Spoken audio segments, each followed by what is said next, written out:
Right and ready. Whew. How was your week? You know what? Pretty fucking stressful, if you ask me.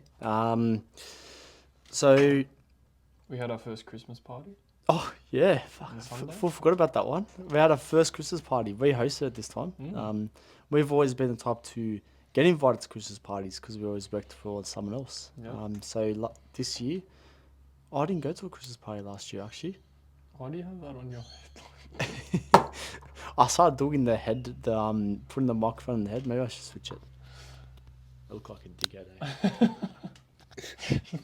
There we go. That's what the shirt's That's what for. the shirt's for. Alright, so I've misplaced my Nike hat, which I usually wear in these podcasts. But you know what? I'm bringing back the bucket hats. It is approaching summer. In summer, I always wear my bucket hats. And it's hot, so it's time. They come back. Time. I'm resurfacing them. And tune in because I might start a bucket hat brand. What's Nice it little going to be plug. called? What's it going to be called? Oh, I'm the habit stacking mobility guru. So MG.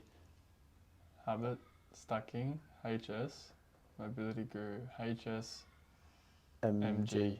HSMG. Oh, sounds alright. I feel like that would be too many letters on one hat, you know. I feel like I'm just going to abbreviate MG. MG. Oh, all right. So yeah, this week's been a big week for us. Yeah, you know what? We thought this month was going to be slow for personal training. Yeah, it was meant to be. Well, everyone. We're in thinks, December, by the way, so everyone thinks it's going to be slow. we're But- approaching Christmas, New Year's. You know, everyone's going on their holidays and stuff, but you know, we've been doing pretty well. We've actually onboarded quite a few clients for ourselves and for our team, which has been pretty fucking good, if you ask me. I said at the start of this podcast when they asked me how my week's been, busy, because I've recently just onboarded a lot of new clients for myself. Ray has as well. And trainers as well, and nutritionists. We've got a whole nutrition I'm so team. excited about that. Whole nutrition team. Everything's going. Yeah, everything's going on. building a full nutrition team. So this is done in Greek of. We're building a full nutrition team around us, which is good. We've always been just about personal training, but now we felt like we needed some sort of nutritional guidance with the team. So like we got a 2-for-1 kind of thing going here. So yeah.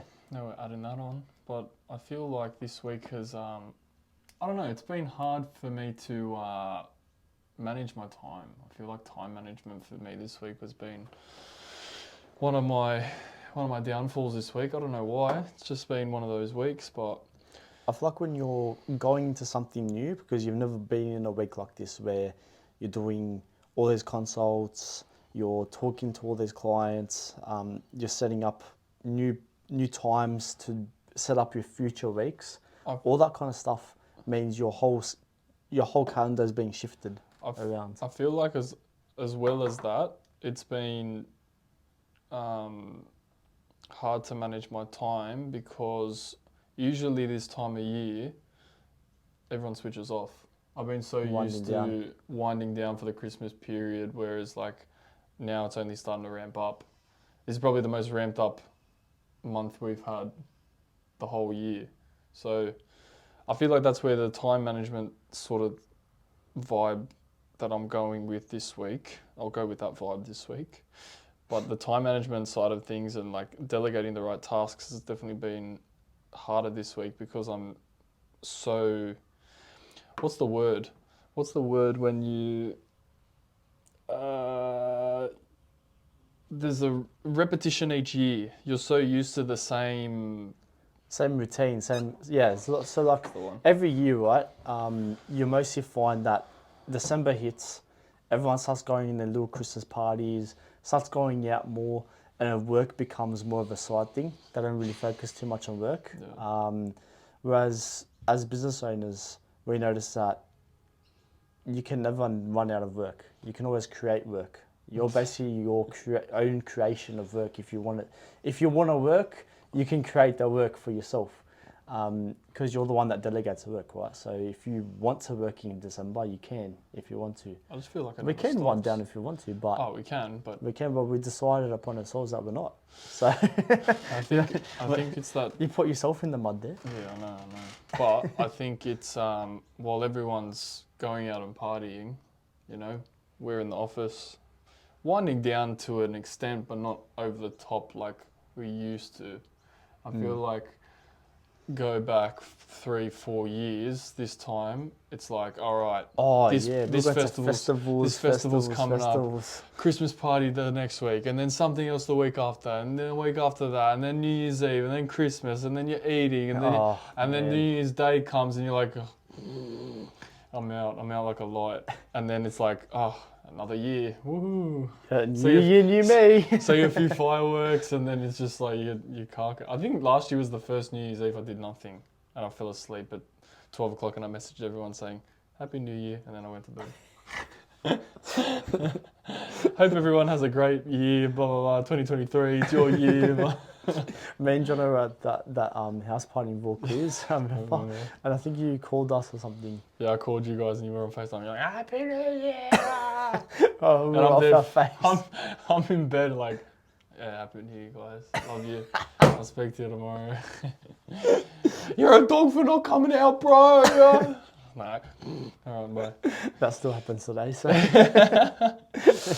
But I feel like it's good noticing this this time, like this week has been a big time for me to reflect. I've been journaling a lot recently, and that's great. It's been helping me a lot with my downfalls, the things that I'd like to improve in, I'd like to improve on, and definitely time management and work delegation has been the constant in my writing. So every time I've written, it's always been like, how do I delegate? How do I manage my time? Yeah, today was a good day, but, and then that's when I start That's writing. a big spiel. I just vent to myself. As stupid as it sounds, I don't know if this is dumb or not, but I learned this concept.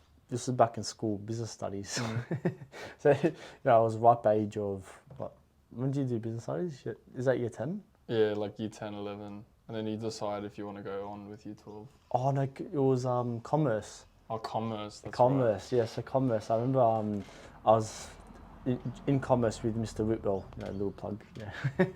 And he was teaching us about this thing called a SWOT analysis. Oh, yeah. Strengths, weaknesses, opportunities, and threats. I'll throw out the opportunities and threats. That's a full business shit. But strengths and weaknesses, I've actually adopted that and use it in my personal life in a way. I don't know if that's dumb or not, but like I try and find my own strengths and my own weaknesses, and try to turn my weaknesses into strengths. And that's something I can do. That's what I usually do, or usually write about when I journal. Like all my weaknesses, all my downfalls, all that kind of stuff. And then over time, I start to notice that my old weaknesses have actually turned into my current strengths. And that's how I see myself as constantly improving. Yeah, you like flip your own script. Yeah, exactly. You do the things that are hard and they'll become harder, but you enjoy it more. Like exactly, you learn to enjoy it. You learn to enjoy it, yeah. It's like when you first do a squat, it sucks. You get sore legs for a week. But then, if you do it again and again and again, you eventually can do a squat and you're fine. Like there's this Asian guy I see at the park every Monday, Wednesday and Friday. He pops into a deep squat and he just sits there for 5 minutes. It's comfortable. It's comfortable for him. I'm sitting there like, on you, man. And this guy's in his like late 60s, early 70s, something like that. And yeah, full respect. Mad respect to you out there, man. Keep doing those squats. I love it. Going back to time management, what do you think is like one way of effectively managing your time? The thing that I've done recently that's boosted my time management has been a calendar. I swear. Putting all my times, all my, like, I have, Ray was actually the one that helped me design my calendar by color coding it. Before it was all the same color, and it was just like from 6 a.m. till like 8 p.m. at night, just all the same color. And then he was like, man, you should probably color code this shit. So, Makes you know, more like, sense. oh, I'm doing this at these times and Yeah. this at this time. Then you can kind of find out how much time you're putting into each of these different things. And I was like, oh, cool. And I was like, you know what, I'm going to do marketing stuff in purple. So now I had like, you know, 10 hours a week on marketing or something. And I was like, maybe I can reduce time there and put it into something else. Like, you know, managing our contractors or something like that. And then I was like, how much hours am I putting into that? You know, 15 to 20. Okay, maybe I should put a little bit less of that and put more into something else. And then that's when I started filtering out, and I was able to create more of a system, more of a timeline that worked better week to week. Did you find it was harder to find personal time? Oh yeah, I'm still working out. I'm still working out that. That was the one thing that I noticed as well. I was like, when you work in a job, like your whole mindset is like, okay, I gotta get work done. And then you go, wait a minute, I don't have time to train. I don't have time to go to the toilet. I don't have time to sleep. Okay, so what do I do? I think that was the hardest thing, like figuring out time for you was like when to train. Because you were back to back some days and then you'd finish late at night one night, and then by the time you got home, it was like a 4 hour, 5 hour sleep, and you were like, where the heck do I train? What do I do? Yeah, like this morning, for example, I had a session at 6, then a session at 7. I was lucky to have my 8 a.m. cancel, but he had cancelled in advance, and I was able to come home and have a quick breakfast. So I had like 2 eggs, some toast and some cheese, smashed that all down, left for my next ones, did a 9, did a 10, came back, did a consult till 12:30, then jumped straight on this podcast. So what I've done, I know it seems fucking crazy, right, is I've kind of put everything back to back to back to back. So then I can try and finish sooner rather than later. I don't want to finish work at 10 p.m. I want to finish a bit earlier because then I want to sleep and wake up and do it again. And then, but what I've essentially done is created not that many breaks. So what I've noticed this week is I've only been able to fit in 2 meals a day. Breakfast and dinner once I get home. And dinner once I get home is probably around 9:30 some days, which is fucked if you ask me. Pretty much like intermittent fasting without... Yeah, without actually doing it. by creating my calendar that way.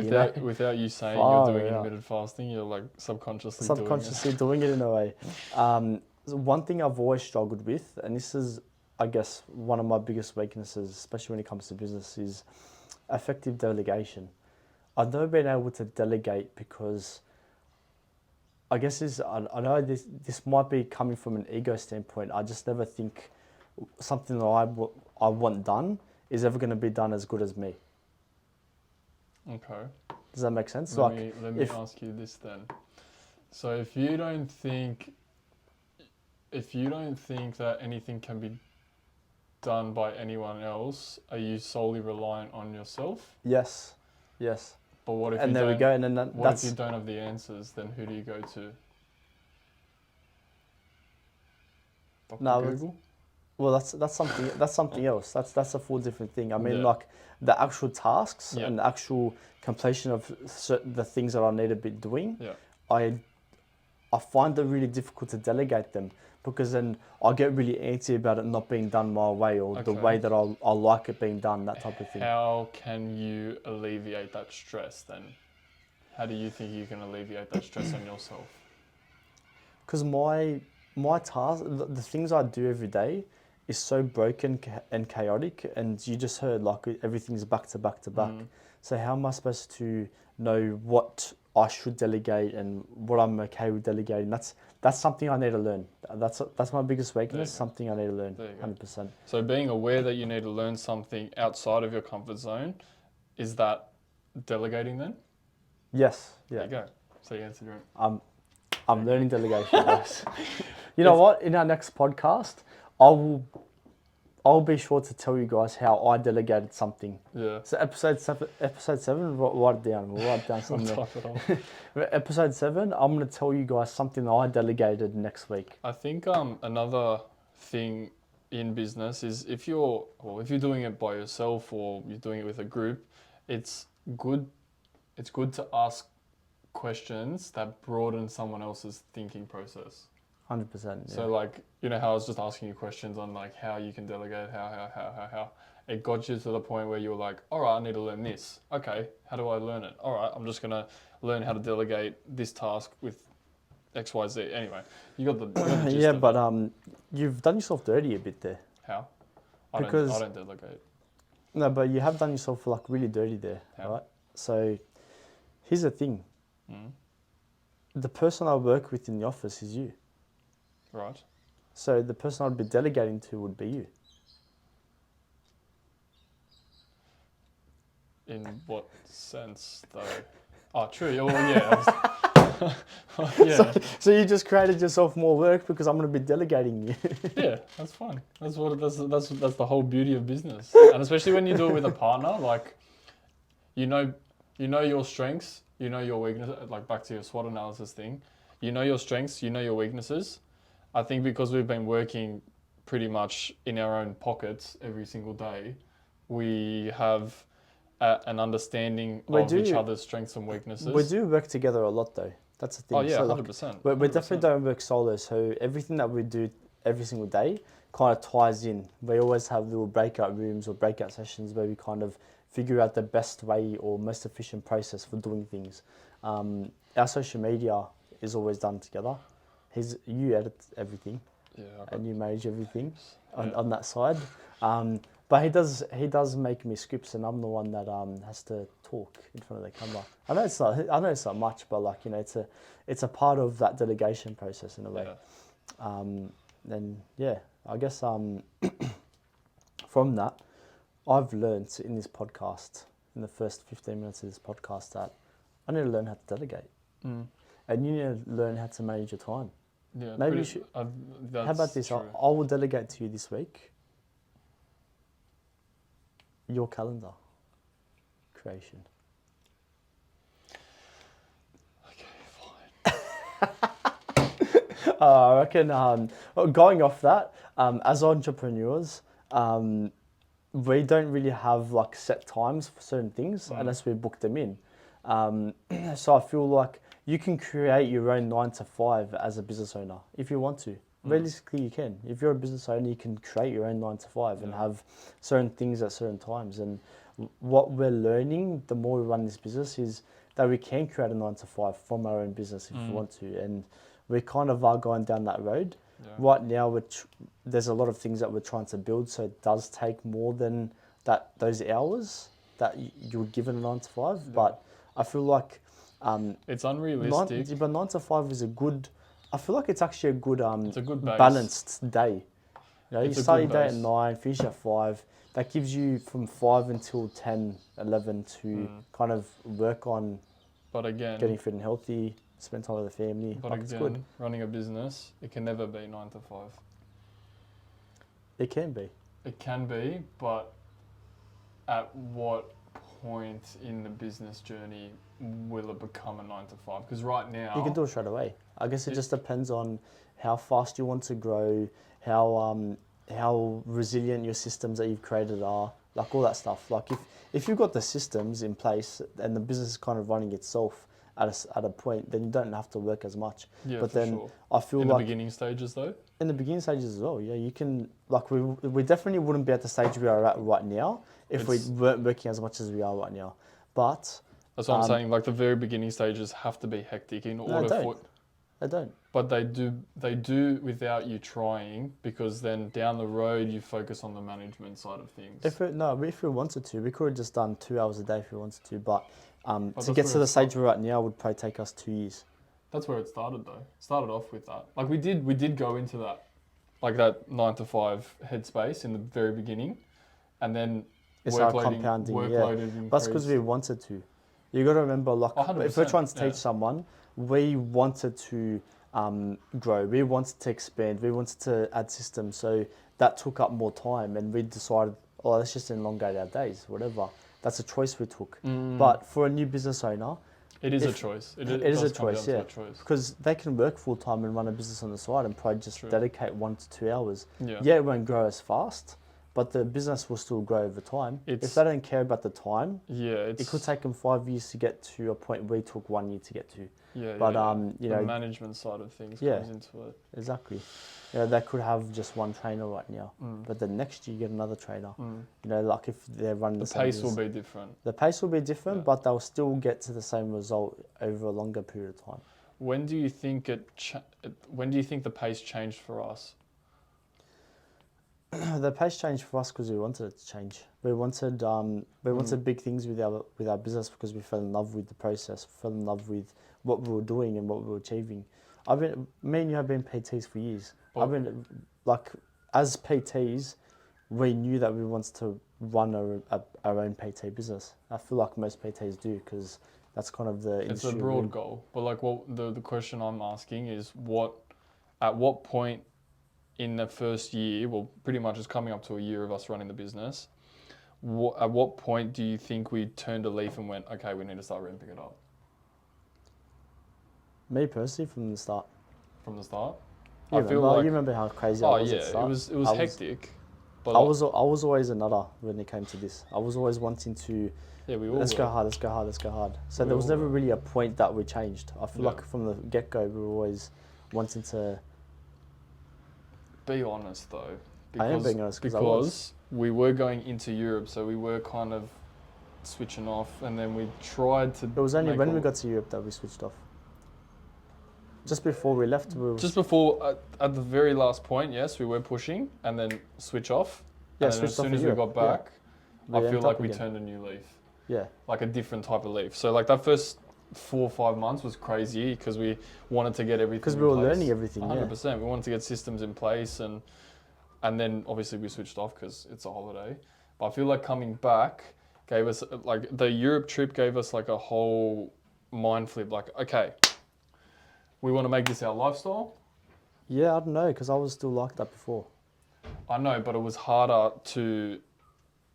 It was easier to come back to it, but I'm saying if we didn't go as hard in the beginning, we wouldn't have come back to anything. We wouldn't have come back to anything. Yeah. Oh, 100%. 100%.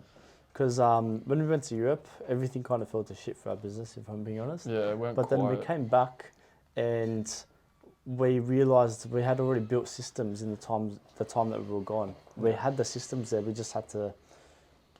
What is it? It's, with business, I feel like we've created a system where it's just repetition. Just keep on going, it will grow. Keep on going, it will grow. Just like we treat our business the same we treat training, I feel. Well, I do. Like, do you? Yeah, there we go. So both of us treat our business the same way we treat training. We know that we're not going to, if I walk into the gym and do a bicep curl, I'm not going to get blown up biceps. It's going to take a long time, a long process for me to build my biceps. There's so many analogies you can throw at it. It's like stocks. That's a good one. That's a good one. Like it's a constant roller coaster. You can go roller coaster. But everyone knows a gym. Oh everyone has an understanding. Everyone knows you walk into a gym, you're not going to get jacked tomorrow. It's going to take you time. You have to walk in. Just that door opening. Be okay. You have to be okay with not seeing results for months, and then I think that's the hardest part. Oh wow, I'm starting to see some progress. Years. Oh wow, I'm actually starting to see myself start developing into what I thought I was going to get in the first week. Then you start seeing the results. We're only a year in. I feel like that the mindset and the discipline that you put into the gym, or that most people put into the gym, if you replicate that with a business that you want to start or one that you already have, they bounce off each other very well. Because the discipline that you have for your temple, which is your body, if you do that with your business, then who's to say? You'll learn. Like, if you injure yourself doing a chest press, you'll learn, okay, I've got to reduce the weights now and then build back up to that strength. Yes, that's actually the best analogy. Yeah. And then if it comes to like business terms, if you stuff up somewhere, okay, how do we prevent that? Okay, we've got to pull back and then build up to it again. So there's always knockdown, rebuild. So he couldn't have said it better than himself. Sorry, but like that's exactly business in a nutshell. Yeah. Like, you're gonna face problems, and if you're not okay with facing problems, then running a business is not for you. I feel like you've got to have that thought process going into running your own business, because if you go into running your business with everything's going to be perfect, every time you get knocked down, you won't know how to get back up. Oh yeah, you're gonna keep getting knocked down all the time. And if you're not okay with your ego getting smashed to pieces, then yeah, you should turn away from business, go back to 9 to 5. You know. What's a way that we've recovered from a setback? Like, all right, I'll give you an example. We went to Europe for 2 months. We came back straight away to half our client base disappearing. What was our way of building that back up? What did we have to change mentally? What do you think we had to change mentally for us to ramp it up for the back end of the year? At first I was really pissed off with the fact that I didn't manage it well enough while I was overseas. So I was so focused on partying and just enjoying like a new life. Like it was a little glimpse of freedom. It was like freedom. So I just took advantage of it and forgot about what I was building for the last 6 months back home. You know, so when I came back and saw all my work being crushed, it wasn't fully crushed, but a lot of it was crushed for a bit. It was a bit of a downfall for me, because I was like, shit, everything that I built, it can be lost in such a short amount of time. Split second. Yeah, because it was 9 weeks that we've gone for. Yes, that's a long time, but I didn't think it was that long to cause the damage that it caused. And then for me, it was realizing that I shouldn't be so emotionally invested that something like that is going to knock me down that many pegs. But for me, the biggest turning point in the whole business has been seeing trainers or our contractors leave. Because I guess I manage the trainers and whatnot. I feel like when a trainer leaves, that's when I get most affected in a way. Because you put so much time and effort into building them as a person and them as a trainer at the same time, that you get emotionally invested. I get emotionally invested in these people because, I don't know, I feel like I've always hated working for someone. I've always hated getting micromanaged. So me as a boss, I've decided to flip that and be the opposite. Be the boss that helps someone and helps them grow, helps them develop, helps them become a better them for their business, but also for their life as well. And then when I notice that it's not working in the way that I want it to be, I'm like, shit, should I be the dickhead? Should I be a dickhead? Is that what works in life? But I feel like I'm too much in to realize that I still want to continue doing it, doing the things that I've been doing, the things the way I've been doing them the whole time. How did you build from a HR point of view, how do you think you built the team that you built currently? What are some tips for someone starting a business? How would they go on about building a team? What would be the top 5 things that you would suggest for someone to create a good team? All right, that's a good one actually. I feel like to create a good team, you have to make sure, the same way as picking up clients, you have to make sure that the people that you're going to work with or going to work for you. Sorry, our neighbours are freaking yelling, and they're probably the mic's probably Toto. The dog's name is Toto, and they scream. God! Especially when the dog runs down the road. Oh no, Toto! They're running down the street. So for building a good team, from the HR perspective, I'd say, same with clients. I'd say you never match well with everyone in your life. Don't be a people pleaser, especially when it comes to business. So I've met some really great PTs or really great people in the past who I knew after meeting them once, they would not match my energy and they also wouldn't match the culture that I'm trying to create. And that's probably a big thing. Number one, do they match your culture? What culture are you trying to create with your business?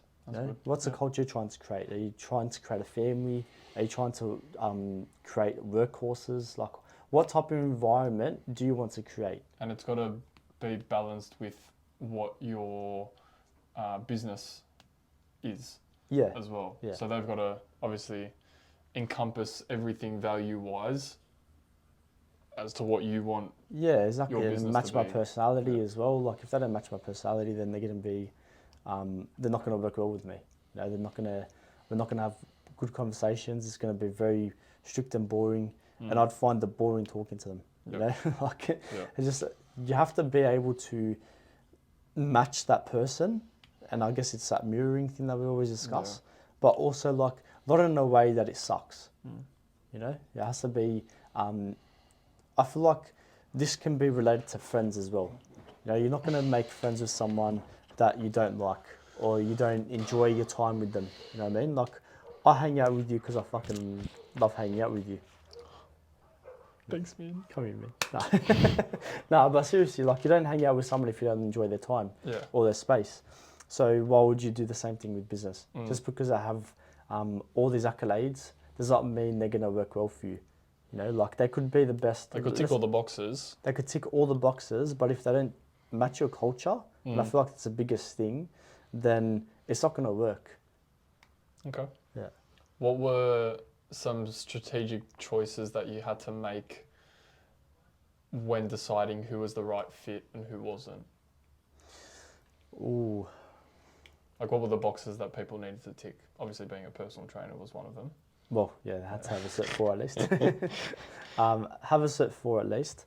Oh, you know what? Like, just to give an example, right? So I was pretty much finished on building a nutrition team. Yep. This is an example. I was pretty much finished on building a nutrition team.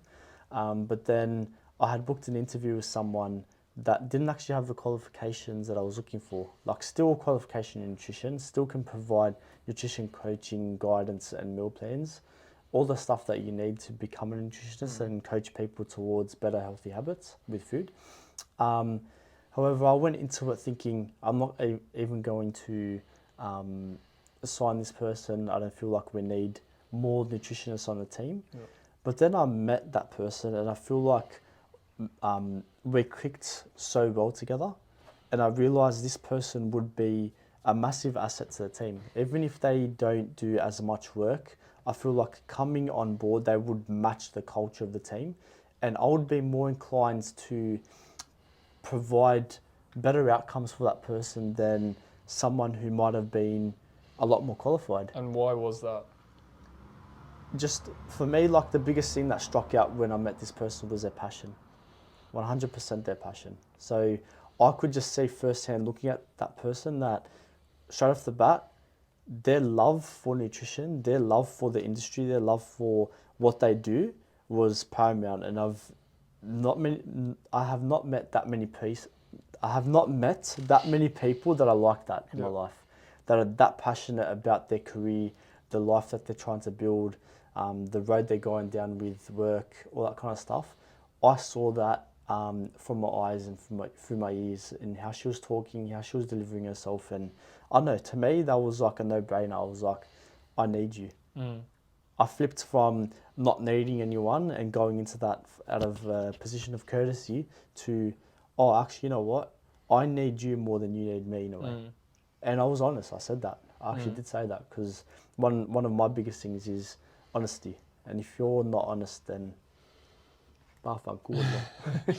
and then, like, going down the road of hiring, like networking with other people would be in that as well, because to give everyone context, we hire contractors, and these contractors are already running their own business, so that's us technically networking. So what did you find that talking with these business owners, what did you find was their little something that made you go, oh, okay, I like you, I want to hire you? For me, it was passion. Yeah. Like if I could see that this person, we work in the health and fitness industry. One of the things that ticks my boxes straight off the bat is seeing someone and realizing they're in the industry for the right reasons. Because there's a lot of people that are in this industry for the wrong reasons. They're in the industry just to make money. They're in the industry just to, I don't know, there's a few reasons, but like the people that are in the industry just to make money, I don't really like, because I feel like the people that are going to make the most money in the industry are the ones that would give more than they get. And that's what we do. We give more than we get from the industry, and I feel like if you can, if I find that in another person, that's for me, like, this person is going to succeed. Let's work with them in some way. What did you learn about yourself in situations like that, where you were talking to someone else, like a nutritionist or a trainer? Like, what did you learn that you had that you didn't have before? I guess Because I've got an answer, but I want to see if you'll say it or not. Say it again, the question. So, what did you take away from each of those interviews that you had with the trainers or the nutritionists that you walked away with and went, oh, okay, that's something I'll take on board? Like, what did you learn about yourself in those? Because it's a HR situation, right? You've never done HR before. This is all new to you. So every single encounter with everyone is you networking, but then also they're all new experiences with new people. So what did you take away from those interviews that you've come back and gone, oh, okay, I did that differently. Maybe I'll take that information on board and improve the process of the thing. Like, what made you develop into the HR manager that you are now from those interviews? I feel like my biggest think deep. I feel like my biggest turning point when it came to HR was thinking back to my past, thinking back to my history, and when I was working for other people. So you put yourself in their shoes. Oh, yes. You put yourself in their shoes. I put myself in their shoes, and I realized, how can I make this experience positive for that person? Because if I was in their shoes, I would want the person I was meeting to make me feel comfortable. Okay. So that's kind of what I've done, and I feel like over time I've gotten better at that, at making the other person feel comfortable to meet me, to see me face to face, and discuss their passion for the industry and what brought them to meet me, for example. And for me, that has been my biggest turning point, is putting myself in that person's shoes, and that's worked heaps for me, I guess. But That's a good. Did you have another? No, that was the one. You said it. I made you say it anyway. Asked the right question. I was gonna say, like, in that situation, like, I've been at interviews as well, and I feel like my prior boss was the first boss that made me realize my worth. Oh yeah. Which is another big thing that you have the power of, is showing someone their worth. So, like, in that hour and a half, however long you talk to them for a while. So I do sometimes. Yeah. Sit there sipping on a coffee. I'm like, how's your day, man? But in that sitting, like, you being aware of their strengths and talking to them about their strengths, but also making them aware of their weaknesses, shows them that you understand that they have value. Oh, 100%. Which is like a big thing in That's HR. a big thing for me. A big thing in, like, running a business as well, is being aware that the people that you eventually hire, or if you decide not to, that's fine. But if you are in the industry where you do expand and you want to hire people, you have to want to hire people that see the value that you're telling them they have. And yes. if they understand that you see it as that well. you see it, but you're not being fake and saying, oh, you've got this, you've got that, you've got this potential, and we're going to build you up to 200 clients next year. But, like, if you oversell it, or if you over exaggerate it, and they go, oh, well, from what I've told you, like, that's not me. Are you being true genuine and honest? genuine? No. Nah. So that's an important, like, takeaway, I feel like, for you, is, like, putting yourself in their shoes, making them understand that they have value as well. Yeah. And it's just like, whoa, okay. Because that was, like, the first thing that I noticed coming outside of the world, we'll call it the Matrix. Yeah, I know we'll probably get flagged. The Matrix. But coming... Fuck the Matrix. But coming, like, outside of the realm of working for someone and starting to work for yourself, you were the first person that made me understand and you didn't even mean to do this, because you weren't even a HR manager, because when we started this, you weren't even anything. We weren't nothing, but... Yeah, we were nothing. We're just three guys that decided in a garage to run a business. But I think you were the first person that made me realise that I had self-worth and value. Because over the years, when you work for someone, or I feel like you lose it. you lose it as well as not believe it. And that's why I always tie back to the micromanaging part. I feel like HR has a negative connotation because everyone always looks at their boss as that guy that they don't like, that guy that they don't want to speak to. Oh shit, my boss is calling. Oh no, what does this mean? Do I have to work that on Monday? You know, like everyone has that view of their boss, and it's been created over time because bosses are like that. It's been and they've always constant... been like that because they think if I manage this person, they're going to bring me more money. That's kind of how it is, because when you're, let's say, running a cafe, for example, if your employees aren't pumping out the coffees as fast as you want, you're going to be like, come on guys, I want these done faster. Instead of thinking, how can I make the process easier for that person? And that's the switch I've made. Instead of focusing on that person's weaknesses and shooting them down for their weaknesses, I think of helping them turn their weaknesses into strengths. And then because I've assisted them in that process, they're going to give back to me in some way, shape or form in the future. And that's not something I'm looking for. And that's definitely not something I want. But it is, I feel like what you put out into the world is going to come back to you. So if you're putting out positive energy to the world, and for me, it's putting out positive energy to these other business owners, then eventually will come back. And that's also not why I'm doing it. That's a kicker. I feel like a lot is a lot when you run a business, a lot is out of your control. It's down to whatever, you know, God or whatever, anything like that. Like, it's up to them to make the decision on what happens next. You cannot predict the future.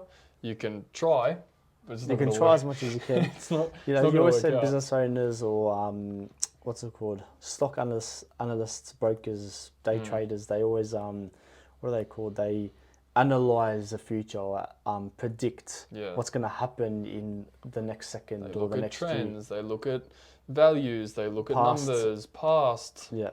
Past history, all that stuff. So to us, So much. to us, it's like, nah, fuck it. Yeah. To me, it's just like, I'm just going to keep on repeating everything over time. Eventually, it's going to crack. I think, As I kept on repeating the bench press, and I eventually got to 100 kilos. Yeah. But I didn't get to 100 kilos overnight. Yeah, 100. I think that's... Do you reckon that comes back to mindset? Yeah. For me, it's all mindset. Mindset is a very big thing. For me, I know I'm going to get to a certain point. I'm not going to explain that point. I know I'm going to get to a certain point. It's just about when, and I don't care when. Yeah. I think that's for me. That's big. A lot of people care when. So I don't care when. Yeah. So I think a lot of people... You can't.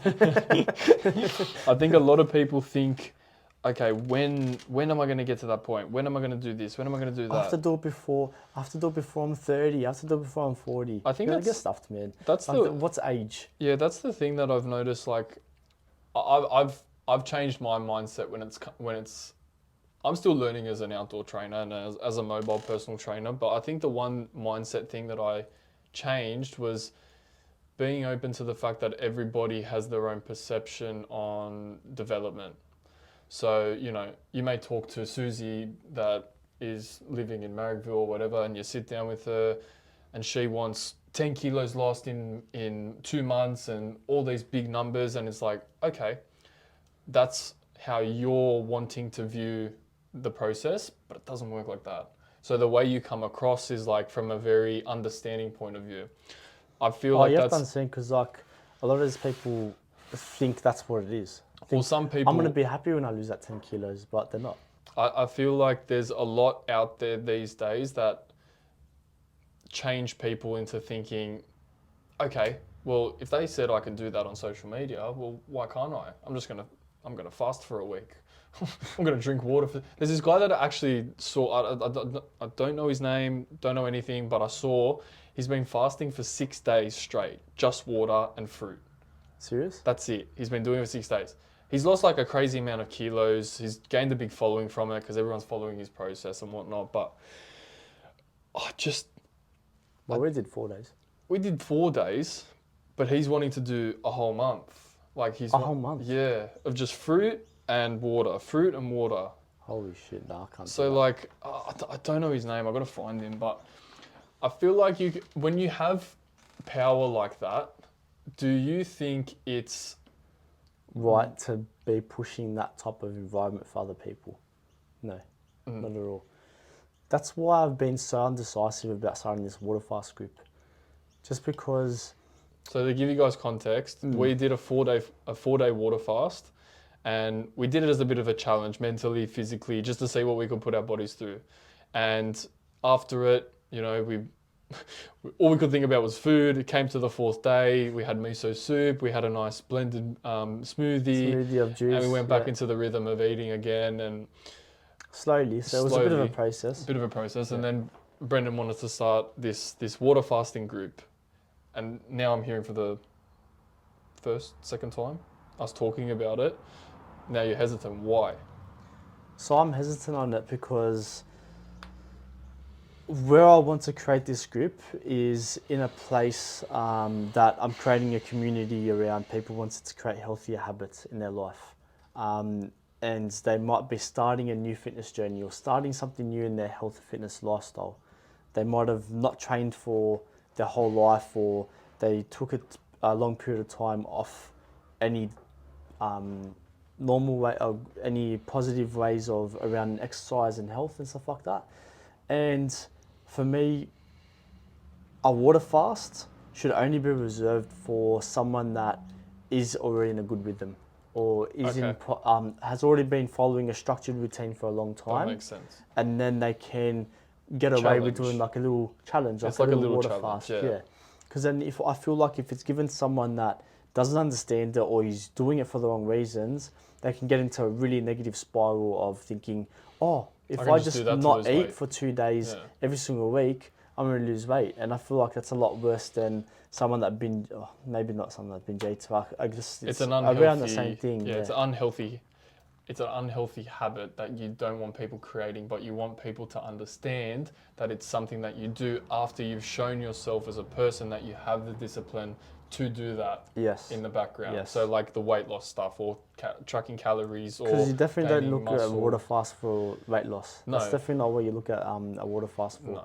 Like there's been proven studies that show that it's really good for your gut health. Like it flushes out the system, all the water that you have just flushes out all the toxins in your body, and it's like a full detox. But it is a good detox, but it should never be used as I need to lose 5 kilos. Maybe I should just do 5 days of not eating. Well, me, you, and Vinny have been training for 5+ years now.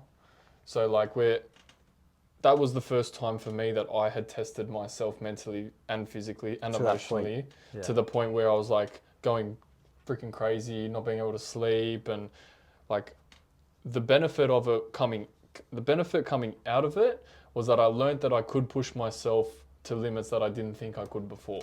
Yeah. That was the biggest thing that I took away from it. I do want to help people get to that, but I don't think I can trust the people that we have.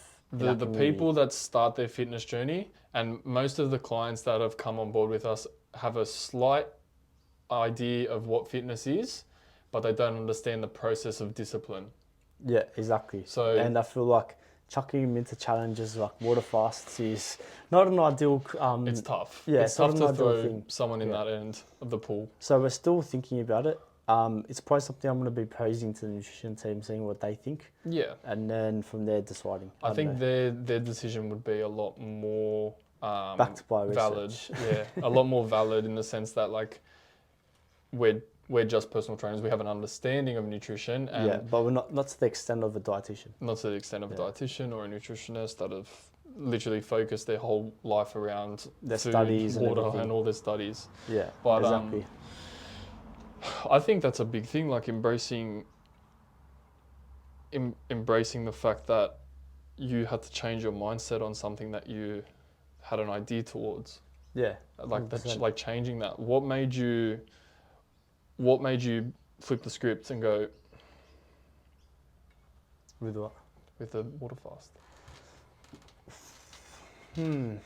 Like, what was the pivotal moment in your life that went, okay, maybe just because it's a crazy idea? I had a client that said that she did a 6-day water fast, and her reasoning for doing the 6-day water fast was because she wants to lose weight. And when I heard that... So someone else's experience changed yours? Yes. So when I heard that, I was like, whoa, hang on a second. I don't want to start a water fast group and then have all these people message me saying, oh, I lost 5 kilos because I'm on this water fast for a week. Yeah. I'll be like, fuck, I caused that. And then now, what might happen, I'm not saying it will happen, what might happen is that person might think, oh, I've gained 5 kilos, let's just go on a week water fast. And then keep on doing that over time. And I feel like once is fine, but then doing it every week or doing it every 2 weeks can create some harm in the body because your body still needs food or energy to function daily. Like we were feeling like shit for 3 days, 4 days. 3.5. 3.5 days, we were feeling like absolute dog shit.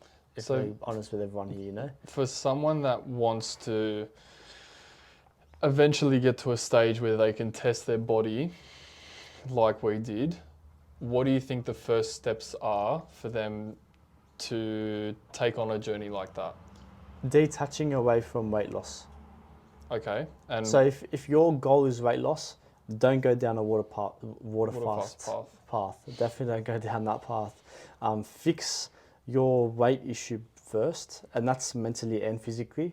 And then after you've reached that point where you're comfortable with your body, you're comfortable with how you look, you know you're not going to tie a certain diet to your body composition. That's the point that I would say, yes, try a water fast. Because at that point, you won't have that mental side of things thinking, oh, if I do this water fast, I might lose a few kilos. If you remove that and just focus on the actual water fast, then it will bring you positives. Do you feel there's a limit? Like years, months? No, I don't think you can put a time to it because some people can have that mental switch in a second. What do you think, what type of people do you think can do that quick switch? Business owners. There's one thing that I learned when I was at Vision was about disc profiles and the disc profiles of each person. So there's DISC. Yes. Yeah. So like yeah, but I don't think a disc would matter to this. No, I'm segueing to another topic. Oh, shh, don't tell anyone. Should we cut? Yeah, we'll segue. Going on with the mindset of things and being a business owner and developing your skills as a HR manager. This is like a big cutback to you being a HR manager. Oh yeah, okay. But yes, as we said, like the water fast, don't throw yourself in the deep end if it's something that you want to do to lose weight. But just be mindful that getting into the journey of weight loss is something that you have to learn yourself in regards to the food that you're eating and putting yourself in a deficit and training consistently and putting all those things in place is probably the most important thing that you should take away from what we've said. Develop those skills, push yourself to a limit. There is no time limit. If you're able to flip that switch fairly, like within 6 months or a year, like if you have that understanding that, okay, I'm going to be consistent with it, just be aware that you can drop off like that though. Oh, 100%. You got to be aware. And I'll give you an example of myself. I battled with body dysmorphia when I was 15. You know, when I walked into a gym when I was 15, right? It's a bit of a funny one. I walked in there attempting to get jacked to try and get girls. So I thought at the ripe age of 15 that if I went to the gym religiously, lifted heavier weights and big circles on dumbbells and barbells, that I was going to get huge like those bodybuilders and start getting girls like bodybuilders do. Apparently that's what I thought when I was 15. It was really quickly that I started lifting heavier weights. I did an 80 kilo bench press and I broke my shoulder. Well, not broke my shoulder. I got a bicep tendon tear. And then that's when I kind of pulled back. Didn't train for, I think, 6 months because I had to go rehab and everything. When I came back, I had a full switch of my training because the switch was when I walked into the gym and I was doing a leg day, I was doing the leg press and I think I was only doing 40 kilos, something like that. And some big guy came up to me at the gym. He was like, "Man, you got some huge legs. Why are you lifting such little weight?" And he chucked on like 4 plates on each side, and I was like, "Jesus, this is like 200 kilos." And I was only 16 years old, mind you, and I was like, "I don't think I can do this." Ended up repping at 10 because he was just pumping me up. That's when I made the switch, because I realised, wait, I don't care about aesthetics and looking sick for girls. I actually love lifting, and that that mental switch was enough to tell me that I actually love the process of training. And I said to myself in that moment, I want to get to 300, or I want to get to 400. I want to lift half a ton. You know, like that was my process at that stage. I've recently switched away from strength training, guys. So I'm not on the road to hitting 500 kilos in a leg press, but you have hit it. Huh? You have hit it. I did. Plug the video.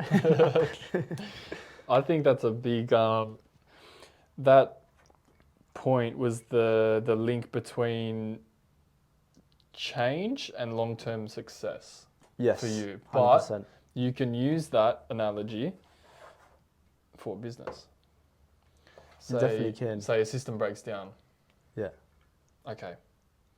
What do you have to do? You can have a cry about it. Yeah. Or you can get the fuck over it and build it again. But what did you do similar in the process of ego lifting, breaking your shoulder, now understanding that you have a passion for it? How can you use that analogy in business? I got it.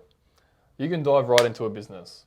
You can go hell for leather, and like we did with the very first business, and we went, all right, we're going to open up an e-commerce store with all this stuff, and we had 500 plus products and blah, blah, blah, blah, blah. Yeah. And then we hit a brick wall. What do? Take a step back. What can we service as 2 PTs and a mate of ours? What can we service that no one else is really doing? Something that we do well. Correct. Yeah, and then that's what we did. So we played to our strengths after an injury, and we developed into a passion. Oh, you're right. It's exactly what I just said. Yeah. That was exactly my story, just played to what we... Pretty much. How we started this whole thing. You can... I think a lot of people forget that you can use past experiences as analogies to build yourself into a better, ever-changing, long-term, successful person. Yes. And that's a very, very... And that's a good way to think of it, because everyone sees success as money. A lot of people these days see like someone driving a Lambo as like that's successful. It's definitely not. But that whole analogy that you just explained is what success is. That's true success. Going head on, breaking down, and finding your passion. We don't really want people to go searching for breakdowns. 100%. Searching for downfalls. It'll happen. Well, the thing is, it came to you in the sense that you were doing something that you didn't understand. You learnt about it after the injury that, could have been prevented, but because there was no knowledge beforehand, you had to learn through the injury. Yeah. And then through that injury, you found that your passion was actually learning about your body and learning how to develop it. Very true. Yeah. And that was all about embracing that change, and embracing the fact that I got that injury and being able to overcome that. But there was something I wanted to touch on as well, the disc profile. I, whenever I talk to someone new, instead of getting them to write a disc profile for me, because that's something what I used to do, is I'll talk to him, and after some time I'll be able to just put the letters in. Analyze, yeah. I think that comes in with that analogy too. This profile spec now, you can go gung-ho and talk to someone and try and impress, especially when it comes to getting a new job or dating or whatever scene you want to go into. I think that analogy is so broad, it can be used in any situation. 100%. 100%. Going gung-ho, like I remember when I would go out, I'd go out with a girl, I'd be the complete opposite of what I normally am to impress, and then, the ego would get killed after they were like, not interested anymore. So then what did? You built up back again, and you realized and you understood that, okay, I just got to be myself. And then you fell in love with yourself. I love that process. It's actually the best analogy. It is, because It is because I'm I'm like, the moment before you start being yourself in that, like, let's talk about dating right now, actually, just quickly. I feel like this is more common with the guys. yeah, Very common with the guys. I definitely know this is a thing. You know, guys will probably get angry at us for saying this right now, but especially in younger years, maybe teens into early 20s. teens to like, early to late 20s, just depending. It's not age dependent. No, It's not age dependent at all. There is a point where you're always trying to show yourself as a different person, right? You try and act all cool or suave or full of charisma. You try and tick their boxes. You try and tick their boxes. So they tell you to jump, and you're that type of person that says how high. You know, that's the type of person I'm trying to say. Like, and it's a classic nice guy routine that a lot of people pleaser. Yes, so all those things. It's only after you realise that shit is fake and people can see that, and this is for men and women, doesn't matter which one is doing it. People see that. People are able to see that you are playing some character or not yourself, because you playing a character, I'm sorry, but you're not a good actor. I think people that try to be the actor get acted on. No, the people that try to act as if they're not someone find more repercussions with it further down the line. 100%. It's only after you realise, wait, why don't I just be myself? Once you start being yourself, then the people that do come around to you or do stick around are the people that you end up liking more, just because of the fact that they like you for you, and that means you're going to like them for them a lot more. If you're trying to impress this certain person, the fact that you have to try and impress them means that they're already a different type of person to you, or a different type of personality style that maybe will never match with you anyway once you start feeding into the real you. So stop wasting fucking time and start being the real you. I think the you that hangs out with your friends on Fridays, you know? I think that's a big thing to take on in your own life, in your business life, dating life. Like, you can take that whole concept into any sort of situation and be like, okay, if I'm just me and someone doesn't like me for me, well, push them to the side. Cooler. Yeah. Off you go. But it's... By the way, I'm not Italian, guys. I just love acting Italian. But I think the big takeaway from today's podcast was probably learning that the overall analogy of life is you can go head on into something, but just know that without you thinking it or realizing it, you'll hit a roadblock. But it's up to you to either stay at that roadblock and not climb over the wall, or you buy a fucking big drill and you just drill a big hole through it, and you learn how that wall was built. Oh, and also there's a few ways to get over that wall, right? You can dig under it, you can go over it, or you can go straight through it. But that's there you go. There's another good thing. The process of thinking before going through the wall is up to you. So you could do those 3 different routes. Yeah. You could go, okay, I can just create little nooks in the wall and dig my feet in and climb over. Or you can look at the wall and just turn left. Yep, you can look at the wall and turn left, but you'll be going left for a while. It's the Great Wall of China there, baby. You're not going anywhere. But I think that's the biggest takeaway from today, is just put your... put yourself in other people's shoes. Put yourself in other people's shoes. Yes, that's a big one. I feel like if people put themselves in other people's shoes more often, the world would be a better place. Quote me on that one. I think, I think the world is very toxic, but you've got to have an understanding that you have your own self-worth. Yeah. And you've got to understand that your worth is worth someone else's time. And if someone else, aka a manager or a boss, sees that, then you know that you're making the correct decision moving forward. 100%.